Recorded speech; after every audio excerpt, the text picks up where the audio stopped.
Hello students, आज की इस वीडियो में आज मैं आप लोगों को लेखा शास्त्र के अध्याय 1 का तीसरा पार्ट बताने वाला हूं। और तीसरा पार्ट में मैं आपको पढ़ाने वाला हूं लेखांकन के उद्देश्य।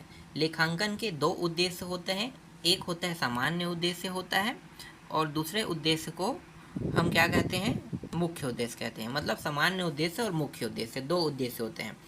इन उद्देश्यों को बताने से पहले मैं आपको थोड़ा सा खाता के बारे में जानकारी बताने वाला हूँ और ये जानकारी बहुत ही महत्वपूर्ण है। आपको खाता के बारे में जानकारी पता होना चाहिए क्योंकि आपने अकाउंट लिया है और अकाउंट लिया है तो अकाउंट से संबंधित जितनी भी जानकारी है वो आपको पता होना चाहिए। तो बाद में हो सकता है आपको बताने का समय ना मिले या उन टॉपिकों पे ना रहे, लेकिन इससे संबंधित सारे प्रश्न आपके रहेंगे। तो इसलिए मैं बैंक में जो खाता होते हैं उनके बारे में आपको जानकारी बता देता हूँ। पहला जो खाता है वो बचत खाता होता है। दूसरा जो खाता है इसे हम कहते हैं चालू खाता कहते हैं। तीसरा खाते को हम कहते हैं आवर्ती खाता कहते हैं। और चौथा जो खाता होता है ये सावधि खाता होता है, सावधि जमा खाता। तो चार खाता होता है, एक बचत, एक चालू, एक आवर्ती और एक सावधि होता है। और इन चारों खातों का अलग अलग उद्देश्य है ना। पहला जो खाता है बचत खाता, ये एकदम नॉर्मल खाता है, सबके पास होता है ये खाता, है ना। ये बचत खाता जो है एकदम नॉर्मल खाता है। मैं बैंक में जाऊंगा, पैसा जमा करूंगा। अगर मेरे पास पैसा नहीं है और ज़्यादा मतलब मेरे अकाउंट में पैसा नहीं है तो मैं उसमें जाके क्या करूंगा, पैसा जमा करूंगा। अगर पैसा ज़्यादा है और मुझे ज़रूरत है तो मैं पैसा जाके निकाल लूँगा। ये बचत खाता का काम है। बचत खाता जो है लिमिट ट्रांजेक्शन देता है, ठीक है, लिमिट ट्रांजेक्शन, कि इसमें जो एक महीने में जो ट्रांजेक्शन है हर बैंक तय करता है। कोई बैंक 5 बार देता है, कोई बैंक 10 बार देता है। तो लिमिट ट्रांजेक्शन वाला खाता होता है बचत खाता। जबकि चालू खाता लिमिटलेस ट्रांजेक्शन वाला होता है। जो दूसरा आपका खाता है ना, ये चालू खाता लिमिटलेस ट्रांजेक्शन वाला है। और इसका दूसरा नाम, चालू खाता का दूसरा नाम है बिजनेस खाता। बिजनेस अकाउंट भी हम चालू खाता को कहेंगे, ठीक है। यहाँ पे आपको पता होना चाहिए कि चालू खाता का दूसरा नाम बिजनेस अकाउंट है और ये लिमिटलेस ट्रांजेक्शन है। और इस खाते को बिजनेस अकाउंट कहा जाता है, मतलब व्यापारी वर्गों के पास रहेगा। व्यापारी वर्ग जो है चालू खाता चलाते हैं। और ये जो है लिमिटलेस ट्रांजेक्शन है, इसका मतलब आप जितनी बार चाहे उतनी बार इस खाते का उपयोग कर सकते हैं, जितना चाहो उतना, है ना। जब चाहो तब आप पैसा जमा कर सकते हो, जब चाहो तब आप पैसा निकाल सकते हो।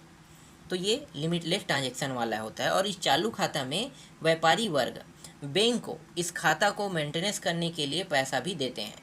मतलब एक राशि तय रहता है कि इतना राशि इस खाता के लिए आपको बैंक को देना पड़ेगा। जैसे कि कहीं पे 500 है, कहीं पे 2000 है, कहीं पे 5000 है। तो व्यापारी वर्ग हर महीने बैंक को जो राशि तय रहता है उस राशि को बैंक को देते हैं। समझ में आ गया। ये चालू खाता है। ये इसके बाद तीसरा खाता जो है ये आवर्ती खाता है। आवर्ती खाता को अंग्रेजी में, ठीक है, आवर्ती खाता को अंग्रेजी में हम क्यूरिंग डिपॉजिट कहते हैं, है ना। ये क्या होता है। और एक होता है सावधि खाता एफडी, जिसे हम फिक्स डिपॉजिट कहते हैं। ये आवर्ती और सावधि को दोनों को मैं साथ में लेके चलता हूँ। पहले मैं सावधि बताता हूँ। 1 साल के लिए एक बार में पैसा जमा करना है, उसके पहले मैं पैसे को नहीं निकाल सकता ना, 1 साल के बाद ही मैं निकालूंगा। तो 1 साल के बाद मैं निकालूंगा और 1 लाख मैं जमा कर रहा हूँ, तो ये कहलाता है फिक्स डिपॉजिट कहलाता है। और आवर्ती है ना, जिसे हम क्यूरिंग डिपॉजिट कहते हैं। इसमें क्या होता है कि जो 1 लाख मैंने रखा है ना, उसको मैं हर महीने एक राशि जो बनेगा, है ना, उसको 12 भाग में बांट लेंगे। तो हर महीने जो राशि देना है, जैसे 8 से 9 हज़ार के बीच में, वो राशि हर महीने करके मैं क्या करूँगा, 1 साल तक के जमा करूँगा। तो इसी को हम आवर्ती खाता कहते हैं। फिक्स डिपॉजिट में मतलब सावधि में हम एक बार में जमा करेंगे और आवर्ती में हम उसी पैसों को खंड खंड में जमा करेंगे। तो चारों में अंतर आपको पता चल गया। चलो अब आते हैं उद्देश्य पे, है ना। तो पहला जो है आपका कौन सा है, मुख्य उद्देश्य है। मुख्य उद्देश्य के पहले टॉपिक को देखो। पहला टॉपिक क्या है भाई, व्यवहारों का स्थायी रूप से लेखा रखना। इसका मतलब क्या है, व्यवहारों का स्थायी रूप से लेखा रखना। यहाँ पे जो शब्द, मतलब यहाँ पे जो शब्द लिखा हुआ है ना, ये थोड़ा सा कठिन शब्द है। मैं सिंपल शब्दों में आपको समझा देता हूँ। स्थायी रूप से लेखा रखने का मतलब क्या है। आप अभी कक्षा 11वीं में हो, है ना। अभी आप कौन से कक्षा में हो? कक्षा 11वीं में। और कक्षा 11वीं में हो तो आपको नोट्स बनाना तो पड़ेगा ना, बिल्कुल। और आप नोट्स कितने समय के लिए रखोगे? जब तक कि आप पास नहीं हो जाते तब तक के आप क्या करोगे? नोट्स को रखोगे। जैसे ही आप 11वीं से 12वीं में चले जाओगे तो उस नोट्स का उपयोग आप नहीं करोगे, लेकिन आप अपने नोट्स को दूसरे को दे सकते हो। तो जो नोट्स आपने बनाया है वो आप 1 साल के लिए कर रहे हो, हालांकि जो भी हो 1 साल के लिए तो रखोगे ना। तो आप स्थायी रूप से रखोगे कि नहीं? बिल्कुल रखोगे। हर एक टॉपिक को अच्छे से लिख के रखो, अच्छे सजा के रखोगे जब तक कि आप निकल नहीं जाते। तो यही होता है स्थायी रूप से लेखा रखना, ठीक है। स्थायी रूप से लेखा रखना आपको समझ में आ गया। ये तो मैं एकदम सिंपल छोटे शब्दों में आपको समझा रहा हूँ जिससे आपको समझ में आ जाए। अब ये बड़े बड़े स्तरों पे होता है, बड़े बड़े स्तर, जैसे कि बैंक है, व्यापारी वर्ग है। ये लोग लंबे समय, मतलब इनका जब तक के कंपनी रहेगा, जब तक के बैंक रहेंगे, है ना, तब तक के पूरी जानकारी डिटेल में ये लोग रखेंगे स्थायी रूप से। तो यही कहलाता है व्यवहारों का स्थायी रूप से लेखा रखना। समझ में आ गया? क्लियर हुआ ये टॉपिक? सेकेंड टॉपिक पे आते हैं। दूसरा जो टॉपिक है वो है व्यापार का व्यापार के परिणाम को प्राप्त करना, है ना। दूसरा जो आपका टॉपिक है वो क्या है? व्यापार के परिणाम को प्राप्त करना। तो व्यापार के परिणाम को कैसे प्राप्त करोगे भाई? व्यापार के परिणाम को तभी प्राप्त करोगे ना जब उसका लेखांकन होगा। और लेखांकन कब होता है? 1 साल में एक बार। तो बैंक के लेखांकन पे आ जाते हैं। तो बैंक का जो लेखांकन का वर्ष होता है, वित्तीय वर्ष, है ना, वो कितना होता है? 31 मार्च से कितना होता है? 1 अप्रैल। 31 मार्च से 1 अप्रैल इसका वित्तीय वर्ष होता है। और इस वित्तीय वर्ष में कितना फायदा हुआ, कितना घाटा हुआ, है ना, इसको क्या करते हैं? इसको देखते हैं कि कितना फायदा हुआ, कितना घाटा हुआ। यही होता है व्यापार के परिणामों को प्राप्त करना, ठीक है। क्योंकि ये भी एक प्रकार का व्यापार ही है। जो बैंक काम कर रहा है वो क्या है? व्यापारी कर रहे हैं ना, कि लोन कितना, लोन जो है किसी को दे रहा है, और उस लोन को देने के बाद जितने समय के लिए दिया है उसमें कितना वसूली हुआ है उसको भी तो लिखेंगे ना। तो ये लाभ और हानि के बारे में जो जानकारी दर्ज कराया जाता है, जानकारी जो प्राप्त होता है, इसी को हम कहते हैं परिणामों को प्राप्त करना। समझ में आ गया? परिणाम का मतलब क्या है? लाभ हानि। जो लाभ और हानि होता है उसको पता होना चाहिए। तो ये पता करने के लिए क्या करेंगे? 1 साल का वित्तीय वर्ष जो लिया जाता है, उस वित्तीय वर्ष में कितना फायदा हुआ, कितना घाटा हुआ, ये देखते हैं। क्लियर हुआ ये भी टॉपिक? तीसरा टॉपिक पे आते हैं। अब आते हैं व्यापार की आर्थिक स्थिति से अवगत कराना। ये व्यापार से संबंधित है ना। व्यापार का भी वित्तीय वर्ष होता है। छोटे स्तर पे अगर आते हैं, किराना स्टोर, कपड़ा दुकान वाला होता है ना, छोटे स्तर पे है। तो छोटे स्तर पे है तो ये लोग जो अपनी आर्थिक स्थिति है इनको कैसे पता करते होंगे? छोटे स्तर पे, है ना। छोटे स्तर पे भाई मंथली इनकम के थ्रू पता करते हैं कि कहीं से जो सामान ये लोग खरीद के ला रहे हैं, उस सामान को बेचने से कितना फ़ायदा हुआ, कितना फ़ायदा हुआ। उसी फ़ायदा के हिसाब से वो आगे के जितने भी बिजनेस करेंगे उसके बारे में वो लोग जानकारी लेंगे कि हाँ भाई मुझे ये प्रोडक्ट चाहिए, क्योंकि ये प्रोडक्ट मैं ज़्यादा मात्रा में सेल कर रहा हूँ और ये प्रोडक्ट मैं कम मात्रा में सेल कर रहा हूँ। तो जो कम मात्रा में सेल करेगा उसे कम लाएगा, जो ज़्यादा मात्रा में सेल करेगा उसे ज़्यादा लाएगा, क्योंकि वो ज़्यादा बिक रहा है। और जो ज़्यादा बिकेगा तभी तो उनको प्रॉफिट होगा ना। तो यही कहलाता है व्यापार की आर्थिक स्थिति से अवगत कराना। समझ में आ गया? कैसे उसे अवगत हुआ? जो सामान ज़्यादा बिक रहा है उसके बारे में वो जानकारी तो उसे पता है ना। वो अपने रजिस्टर जो भी हो, ठीक है, उसमें तो लेखा करेगा ही करेगा। तो उसमें लिख रहा है कि इसमें मुझे ज़्यादा फ़ायदा हो रहा है, तो मुझे ये सामान ज़्यादा लाना चाहिए, इसे ज़्यादा बेचना चाहिए। तो उसे पता चल गया कि हाँ भाई मुझे ये सामान ज़्यादा लाना चाहिए क्योंकि ये ज़्यादा बिक रहा है। तो ये इनको पता चल गया ना कि आर्थिक स्थिति किस तरीके से ये अपना कर सकते हैं। तो यही कहलाता है व्यापार की आर्थिक स्थिति से अवगत कराना। समझ में आ गया? चौथा टॉपिक पे आते हैं। कानूनी आवश्यकताओं को पूरा करना। कानूनी आवश्यकताओं को पूरा करने का मतलब क्या है? जो हिसाब किताब है ना उसको रखना, सही से रखना। हिसाब किताब को क्या करना है? सही से रखना ही कानूनी आवश्यकताओं को पूरा करना है। क्योंकि ये सारे हिसाब किताब जो होते हैं ना, ये टैक्स से संबंधित होते हैं। समझ में आ रहा है मैं कहना क्या चाहता हूँ? टैक्स से संबंधित होता है, क्योंकि भारत सरकार को आपको क्या करना पड़ेगा, टैक्स भी तो देना पड़ेगा, और उस टैक्स को देने के लिए जो आपने रख रखाव किया है, अपने लिए भी आप रख रखाव कर रहे हो कि आपको पता है कि मुझे भी इस जानकारी की ज़्यादा ज़रूरत है, क्योंकि कितना मैंने सामान बेचा है, कितना मैंने सामान खरीदा है, मुझे फ़ायदा कितना हुआ है, और ये जानकारी आप सरकार को भी दोगे जब आप टैक्स पटाओगे। तो यही कहलाता है कानूनी आवश्यकताओं को पूरा करना। समझ में आ गया? चौथा टॉपिक भी आपका क्लियर हो गया। चलो नेक्स्ट टॉपिक देखते हैं। इसके बाद आते हैं अगला जो टॉपिक है। नेक्स्ट टॉपिक देखो, पांचवा है भावी, यहाँ पे देख सकते हो, भावी योजनाओं हेतु आंकड़े उपलब्ध कराना। अब भावी योजना का मतलब क्या है? पुराने जो रिकॉर्ड है, जैसे 4 साल 3 साल 2 साल, है ना, तो उन रिकॉर्डों को देखा जाता है कि हमें कितना प्रॉफिट हुआ है, और कौन कौन साल में हमें ज़्यादा प्रॉफिट हुआ, कौन कौन साल में कम प्रॉफिट हुआ है, और किस सामान को बेचने में ज़्यादा प्रॉफिट हुआ है और किस सामान को नहीं बेचने में कम प्रॉफिट हुआ है। तो इनके बारे में जानकारी तो होना चाहिए। तो इसके हिसाब से भावी योजना तैयार करना, मतलब अगले साल के लिए, है ना, अगले वर्ष के लिए वो लोग भावी योजना तैयार करते हैं। समझ में आ गया? भावी योजना का मतलब क्या है? पुराने रिकॉर्ड को देखकर नए रिकॉर्ड तैयार करते हैं कि हमें इतने सालों के लिए ये सामान बेचना है, क्योंकि ये ज़्यादा मात्रा में बिक रहा है, तो ये सामान को हमें खरीद के लाना होगा और इन सामानों को हमें बेचना होगा। तो यही क्या कहलाएगा? भावी आंकड़े तैयार करना, या भावी योजना हेतु आंकड़े उपलब्ध कराना। क्लियर हो गया? यहाँ पे जो लिखा है उसको देखने की ज़रूरत नहीं है, मैं आपको सिंपल और सरल शब्दों में इनमें जो लिखा हुआ टॉपिक है इनको मैं एग्जाम्पल के थ्रू आपको बता रहा हूँ। तो आपको बस इन टॉपिकों को जानना है और थोड़ा सा समझना है, ठीक है? तो मैं आपको समझा ही तो रहा हूँ यहाँ पे, ठीक है? तो ये टॉपिक भी आपका क्लियर हो गया। अब आते हैं अगला टॉपिक पे। नेक्स्ट टॉपिक क्या है? यहाँ पे देखो 1.11, है ना, लेखांकन के सामान्य उद्देश्य। अभी लेखांकन के हमने मुख्य उद्देश्य देखा, अब लेखांकन के सामान्य उद्देश्य में आ जाते हैं। सामान्य उद्देश्य क्या है? सामान्य उद्देश्य में जो पहला जो टॉपिक है ये है क्रय विक्रय तथा शेष माल की जानकारी। क्रय विक्रय तथा शेष माल की जानकारी, बहुत आसान प्रश्न है।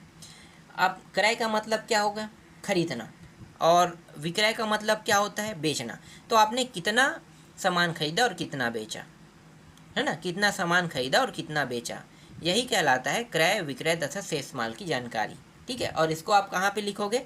एक पुस्तक एक किताब रहेगा, उसे हम आजकल रजिस्टर कहते हैं ना, रजिस्टर में लिखना कि हमने ये सामान इतना खरीदा और इतना बेच रहे हैं।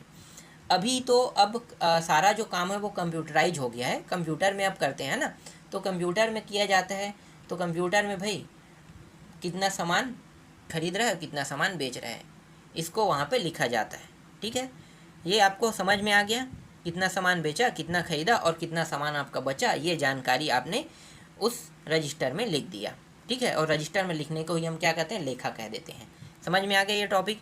चलो नेक्स्ट टॉपिक देखो। इसके बाद जो अगला टॉपिक है वो है लेनदारों तथा देनदारों की स्थिति से अवगत कराना। अब लेनदार और देनदार क्या है भाई?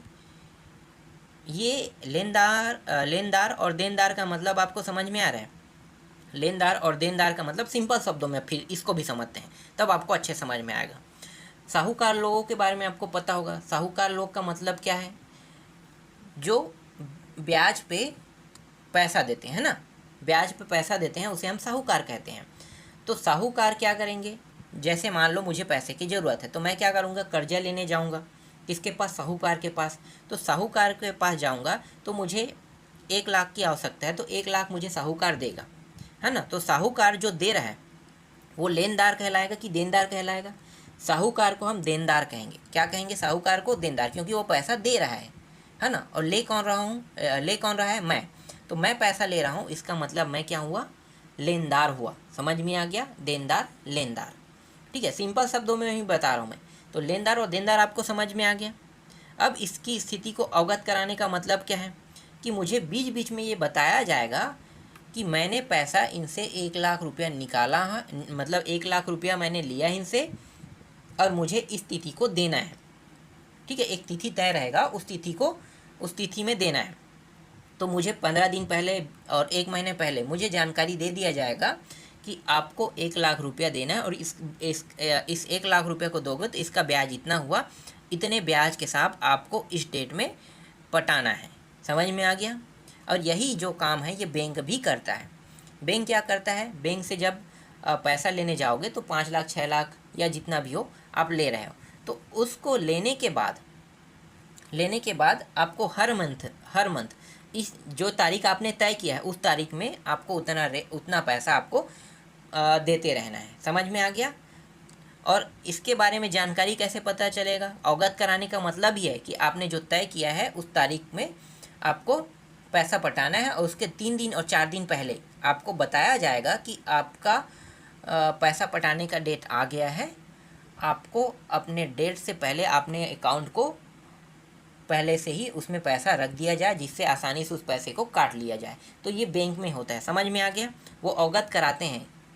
तो यही कहलाता है लेनदार तथा देनदारों की स्थिति से अवगत कराना। ये भी टॉपिक क्लियर हुआ। ठीक है, अब नेक्स्ट टॉपिक आते हैं यहाँ पे, छल कपट पर नियंत्रण करना। छल कपट पर नियंत्रण करने का मतलब क्या है? जब आप हर काम को एकदम सही तरीके से करोगे तो कोई छल कपट नहीं होगा। छल कपट कैसे नहीं होगा? आपने रजिस्टर बनाया है ना, उस रजिस्टर में हर एक चीज़ों के बारे में छोटी छोटी जानकारी आप लिख रहे हैं। और ये जानकारी क्या है भाई? आप कोई सामान बेच रहे हो, कितना बेच रहे हो, किस तिथि को बेच रहे हो, है ना। तो ये छोटी छोटी जानकारी उसमें रहेगा, तभी तो आप छल कपट से नियंत्रण कर सकते हो। वरना आप अगर इन जानकारी को नहीं रखोगे तो आसानी से जो कर्मचारी काम कर रहे हैं उस क्षेत्र में या जो भी इंसान उस क्षेत्र में काम कर रहे हैं वो आसानी से उसमें से पैसा निकालेगा और आपको लॉस देगा। इसीलिए लॉस ना हो, इसीलिए छोटी छोटी जानकारी जो है रजिस्टर के माध्यम से रखा जाता है। यही कहलाता है छल कपट पर नियंत्रण रखना। समझ में आ गया? अगला देखो, व्ययों पर नियंत्रण रखना, है ना। व्ययों पर नियंत्रण रखने का मतलब क्या है?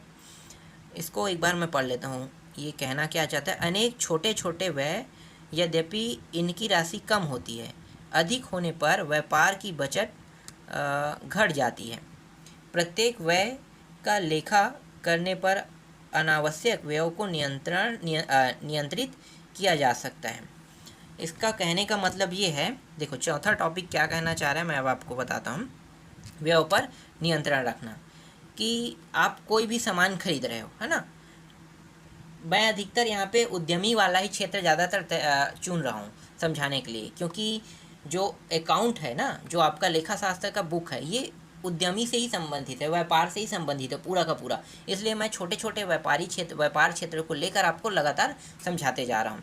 तो व्ययों पर नियंत्रण रखने का मतलब क्या है कि भाई आपके पास राशि कम है तो आप कम सामान लाओगे, सीधी सी बात है ना। कम राशि है तो कम सामान लाओगे, और जब आप उनको बेच दोगे, जो सामान है उनको बेच दोगे, तभी तो आप दूसरा सामान लाओगे ना। तो धीरे धीरे करके क्या करोगे, आप सामान को कम मात्रा में ला रहे हो, कम पैसा है, तो उसके माध्यम से आप धीरे धीरे क्या कर रहे हो, व्यापार को अपने बढ़ा रहे हो। तो यही कहलाता है व्ययों पर नियंत्रण करना, है ना, कि आपको कितना पैसे की ज़रूरत है और कितने सामान आपको खरीदना है उस पैसे से, और कौन कौन से सामान खरीदना है। ये कहलाता है व्ययों पर नियंत्रण रखना। फालतू चीज़ों को आपको नहीं लेने हैं। जो सामान बिक ही नहीं रहे मार्केट में, उन सामान को आपको लेना ही नहीं है। पता चल गया? अगला टॉपिक पे आते हैं। देखो नेक्स्ट टॉपिक क्या है? करों का अनुमान लगाना। अब करों का अनुमान लगाने का मतलब क्या है? कहना क्या चाह रहा है? करों का अनुमान लगाना, इसको भी मैं पढ़ लेता हूँ, ठीक है। मुझे भी इसके बारे में ज़्यादा जानकारी तो नहीं है, पढ़ेंगे तो पता चलेगा कि कहना क्या चाहता है। विभिन्न प्रकार के करों का निर्धारण व उनकी संभावित राशि का अनुमान लगाना व्यवहारों के लेखांकन से ही संभव है। अतः बहुत से ऐसे व्यापारी हैं जो करों का भुगतान राशि का अनुमान लगाने के लिए व्यवहारों का लेखा करते हैं। ठीक तो कह रहे हैं यहाँ पे। करों का अनुमान लगाने के लिए आपको क्या करना पड़ेगा? लेखा करना पड़ेगा। लेखा मतलब रजिस्टर बनाना, है ना। तो रजिस्टर में आप जो भी जानकारी उसको लिखोगे, तभी तो आपको करों का अनुमान लगा पाओगे ना। तो ठीक है, तो ये भी ज़्यादा कुछ नहीं बताना चाह रहा है कि आपको रजिस्टर बनाना है, उस रजिस्टर में हर एक जानकारी को डिटेल से लिखना है, और उसको लिखने के बाद आपको पता चल जाएगा कि करों का अनुमान, है ना, करों का अनुमान लग जाएगा। कि हमने रजिस्टर बनाया है, उस रजिस्टर में भुगतान राशि इतना है, इतना जमा किया, इतना लिए, इसमें इतना इतना प्रॉफिट है, इस प्रॉफिट में हमें कितना सरकार को टैक्स पटाना है, यही कहलाता है करों का अनुमान लगाना। ये सिंपल है। कर से मतलब हुआ टैक्स से संबंधित। टैक्स आप सरकार को दे रहे हो, तो जब आपको प्रॉफिट होगा तभी तो आप टैक्स दोगे ना। तो उसी प्रॉफिट को निकालने के लिए आप रजिस्टर में हर एक जानकारी को लिखते हो। जो ज़्यादातर जानकारी किससे संबंधित होता है? पैसे से, क्योंकि पैसे से आप पैसे की जानकारी को लिखोगे तभी आपको क्या पता चलेगा? आपको पता चलेगा कि मैंने इतना प्रॉफिट किया है, और अगर 3 लाख से ज़्यादा आपने प्रॉफिट किया है तो आपको भारत सरकार को टैक्स देना पड़ेगा। नेक्स्ट टॉपिक है लाभ हानि के कारणों को ज्ञात करना। अब ये लाभ हानि के कारणों को ज्ञात करना पूरा लेखा से संबंधित है। आप हर चीज़ों के लिए क्या करोगे? एक रजिस्टर बनाओगे, उस रजिस्टर में हर महीने का मंथली वाला लिखोगे। अगर छोटे स्तर में कर रहे और बड़े स्तर में तो सालाना वाला लिखोगे। तो छोटे स्तर पे ही आ जाते हैं, ज़्यादा अच्छा रहेगा ना। लाभ हानि के कारणों को ज्ञात करना, तो जो भी सामान आप प्रोडक्ट ले रहे हो, उस प्रोडक्ट को आप बेचोगे, तो उस प्रोडक्ट को बेच रहे हो तो उस प्रोडक्ट में कितना फ़ायदा होगा। कई ऐसे सामान होते हैं जिसको आप महंगे दामों पे लेकर तो आ जाते हो, लेकिन वो बिकता ही नहीं है। तो बिकता ही नहीं है तो आप क्या करोगे? उसको बेचोगे। तो बेचोगे तो आप अपना लॉस उठा के बेचोगे, क्योंकि वो सामान जितना समय तक रखा रहेगा उतना ज़्यादा वो ख़राब होते जाएगा, है ना। तो ख़राब ना हो इसलिए उसमें घाटा लेके जो भी पैसा बन जाए उसके हिसाब से रेट तय करके आप क्या करोगे? बेच दोगे। तो यही कहलाता है लाभ तथा हानि के कारणों को ज्ञात करना, है ना। लाभ तथा हानि के कारणों को ज्ञात करना कैसे ज्ञात किए ये भी आपको पता चल गया। अगला देखते हैं। 7वां है व्यापार का सही मूल्यांकन करना। अब ये भी व्यापार का सही मूल्यांकन एकदम सेम, मतलब बार बार ना रिपीट हो रहा है टॉपिक, और मैं रिपीट एग्जाम्पल दे रहा हूँ इसमें, क्योंकि नया एग्जाम्पल बनेगा ही नहीं। इसमें भी वही चीज़ कह रहा है, व्यापार का सही मूल्यांकन करना। तो भाई आप लेखा करोगे तो फिर आप जो भी प्रोडक्ट खरीदोगे, कितना खरीद रहे हो, कितना बेच रहे हो, कौन से सामान ज़्यादा मात्रा में बिक रहा है, कौन सा सामान कम मात्रा में बिक रहा है। कम मात्रा वाले को आप लाओगे नहीं, ज़्यादा मात्रा वाले को ही लाओगे बेचने के लिए, जो ज़्यादा बिक रहे हैं, है ना। और जिसमें प्रॉफिट ज़्यादा हो रहा है उसको भी लाओगे। तो इस प्रकार से आप व्यापार के सही मूल्यांकन कर सकते हो ना। बिल्कुल, तो यही तो कहलाता है व्यापार का सही मूल्यांकन करना। इसमें कुछ ज़्यादा समझाने वाला टॉपिक नहीं था, तो ये टॉपिक भी क्लियर हुआ। अब आते हैं लेखांकन के कार्य पे आते हैं, है ना। लेखांकन के कौन कौन से कार्य देख लेते हैं। इनमें से पहला जो कार्य है लेखांकन का, वो है पूर्ण और नियमित लेखा रखना। अभी देखो, फिर से मैंने यही टॉपिक मैंने अभी आपको समझाया और फिर से कह रहा है कि लेखा आप कब रखोगे? लेखा आप तब रखोगे ना जब आप मतलब लेखा जो है किस में रखोगे? रजिस्टर में रखोगे, है ना। और पूर्ण और नियमित लेखा कह रहे हैं, मतलब 1 साल के लिए रखोगे, क्योंकि 1 साल में आप वित्तीय वर्ष करते हो, तो 1 साल में छोटे दुकानदार कितने समय के लिए करते हैं? हर एक महीने के लिए, किसको कितना फ़ायदा हो, कितना लॉस हो, उसको देखने के लिए। तो यही होता है पूर्ण और नियमित लेखा रखना। समझ में आ गया? चलो अगला देखते हैं।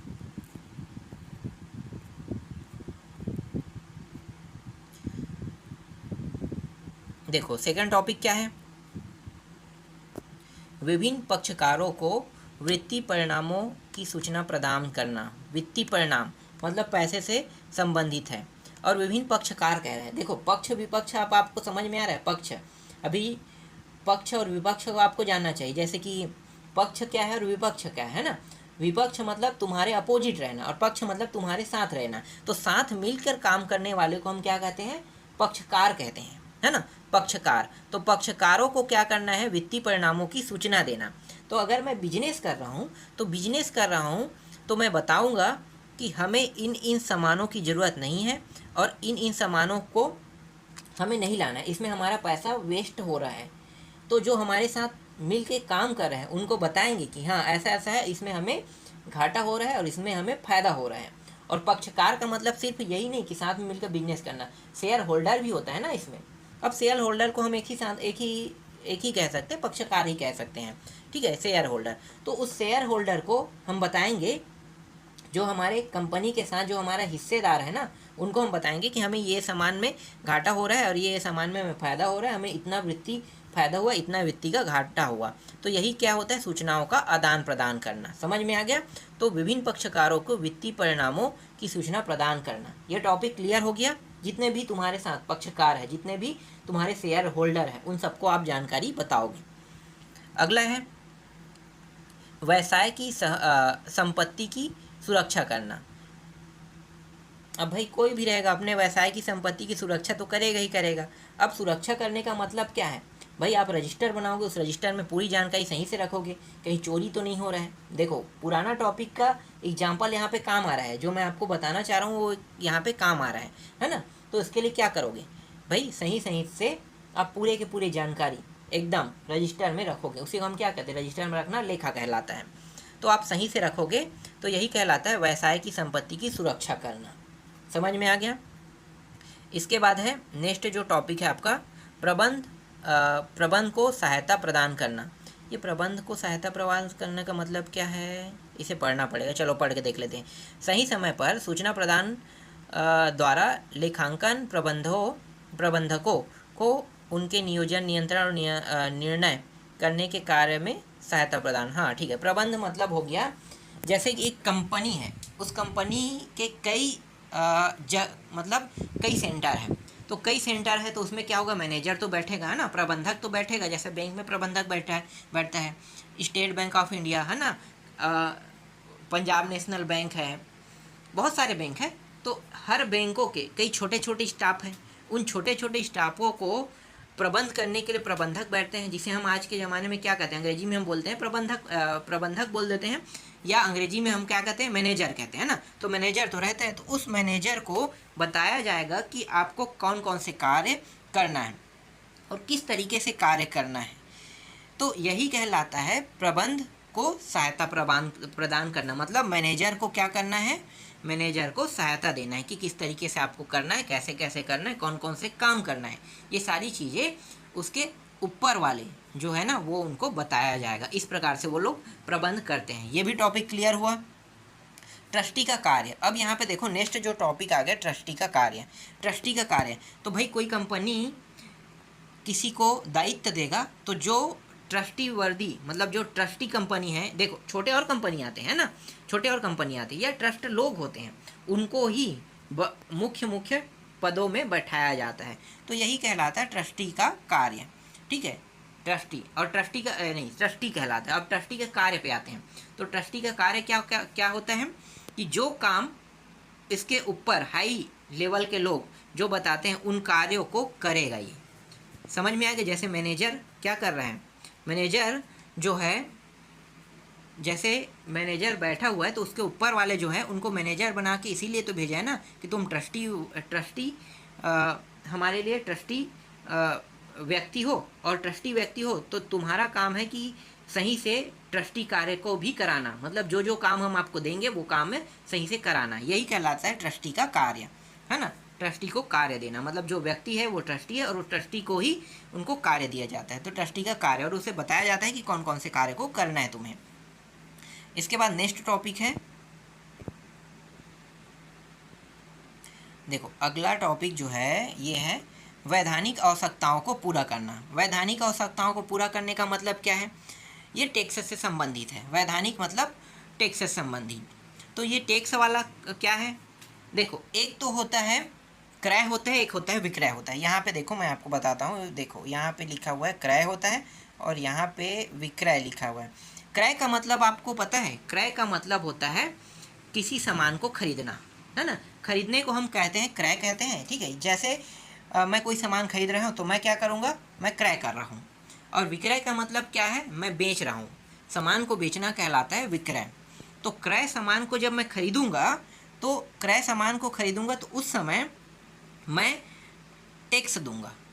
ठीक है, क्रय सामान को जब मैं खरीदूंगा उस समय टैक्स दूंगा। मान लो मैं कपड़े के दुकान पे जाता हूँ, कपड़े के मॉल पे जाता हूँ ना, शोरूम या मॉल, जहाँ शोरूम नहीं के मॉल कहेंगे, कपड़े के मॉल पे जाते हैं, मतलब एक मॉल में जाता हूँ तो मॉल में कपड़े के दुकान पे चलते हैं। ठीक है, कपड़े के दुकान पे चलते हैं। अब उस कपड़े के दुकान पे जाने के बाद मैं वहाँ से एक कपड़ा खरीद रहा हूँ। तो कपड़ा खरीद रहा हूँ मतलब क्या है, खरीदना मेरा क्या है, क्रय कहलाता है ना। मैंने खरीदा, उसको मैं क्या कहूँगा, क्रय कहूँगा। तो क्रय कहूँगा तो उस समय मुझ पर क्या लागू होगा, जीएसटी लागू होगा, है ना, जीएसटी। तो जीएसटी लागू होगा तो जीएसटी को मैं तुरंत दूंगा, जो भी हो 5%, 10%, 20%, जो भी जीएसटी होगा। है ना, उसको मैं उसी समय उसको क्या करूँगा, पैड करूँगा उस कपड़े के साथ साथ। तो ये वैधानिक होता है, ये आपको करना ही करना है ना, आपको देना ही देना है। तो ये होता है क्रय, समझ में आ गया। और उसके साथ जो मैंने टैक्स दिया ये वैधानिक हो गया, इसको देना ही देना है, ठीक है, जो भी बन रहा है उसको। इसके बाद विक्रय, विक्रय उसी सामान को मैं क्या कर रहा हूँ, बेच रहा हूँ।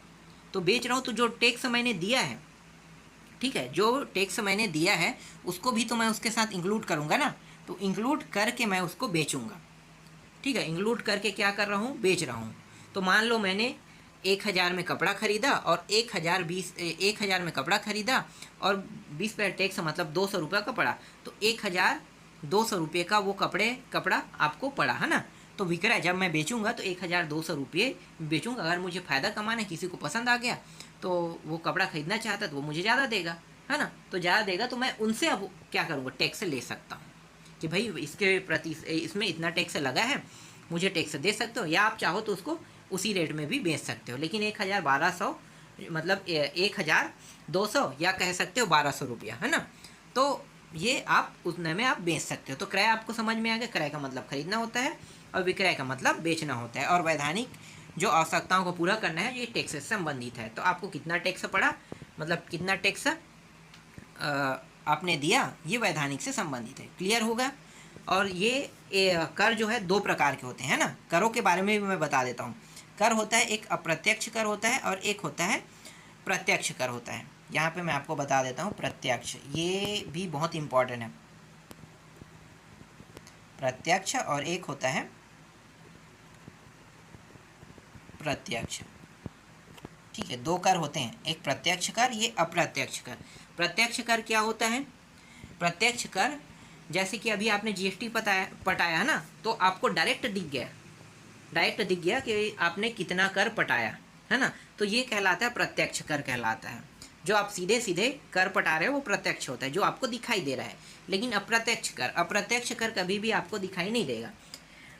ये छोटे सामानों पे लागू होता है, छोटे सामानों पे, बड़े सामानों पे भी लागू होता है, वहाँ पे अलग से कर नहीं लगाते हैं, लेकिन कर उसमें लगा होता है। जैसे कि एक छोटे से किराना स्टोर पे जाओगे और आपने एक साबुन खरीदा, है ना, छोटे से किराना स्टोर पे जाके आप क्या कर रहे हो, एक साबुन खरीद रहे हो। तो साबुन खरीदने के बाद साबुन का जो मेन मार्जिन होता है, अगर पीछे में देखोगे, है ना, उसमें लिखा रहता है 7.5 रुपये पड़ा, तो 3 रुपया 50 पैसे जो है ना, वो क्या होगा, कर है, लिखा होता है, जिसको आप कभी भी देखोगे नहीं। पीछे में लिखा तो है लेकिन आप देखोगे नहीं, क्योंकि आपने 10 रुपये में खरीदा, 10 रुपये आपको 10 रुपये आपने डायरेक्ट दे दिया दुकानदार को। तो इसमें जो कर लगा ना, वो कर आप देख नहीं रहे हो, लेकिन कर लगा हुआ है। तो कर के बारे में आपको जानकारी नहीं है कि कर होता है ना, तो यही क्या कहलाता है, अप्रत्यक्ष कर कहलाता है, जिसके बारे में आपको जानकारी नहीं है लेकिन आप हर बार कर दे रहे हो, छोटे छोटे सामान को खरीद रहे हैं। जैसे आप डीओ परफ्यूम खरीदते हो तो उसमें भी कर रहता है, आपको पता नहीं है क्योंकि आप डायरेक्ट पटा रहे हो। जैसे जीएसटी पटाते तब आपको पता चलता। साबुन खरीद रहे हो तो आप साबुन की तरह उसमें जीएसटी बिल अलग से जो लगता है उसको तो दे नहीं रहे हो, तो आपको पता नहीं है। तो ये जो छोटे छोटे कर है ना, ये क्या कहलाता है, अप्रत्यक्ष कर होता है, जो आपको दिखाई नहीं देता। इसके बाद नेक्स्ट जो टॉपिक है ये है दायित्व निर्धारण।